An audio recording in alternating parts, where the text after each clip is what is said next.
అన్నా సెల్లి అంటే రాఖీయేనురా, ఆ రాఖీ నోసుకొని జన్మనాదిరా. ఏ ఇంట చూసినా రాఖీ అంటే సంబురం, చెల్లి ఉన్న జన్మరా తీర్చలేని ఓరం. ఏ జన్మల చేసిన పాపము చెల్లి లేదురా, కన్న తల్లిలోనే చెల్లిని చూసుకుంటిరా. ఏ జన్మల చేసిన పాపము చెల్లి లేదురా, కన్న తల్లిలోనే చెల్లిని చూసుకుంటిరా.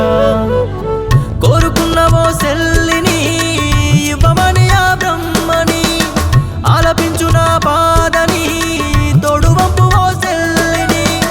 చెల్లే లేకుంటే తల్లే సెల్లవుతాది, ఆ రాఖీ వస్తుంటే అమ్మే రక్షవుతాది. చెల్లే లేకుంటే తల్లే సెల్లవుతాది, ఆ రాఖీ వస్తుంటే అమ్మే రక్షవుతాది.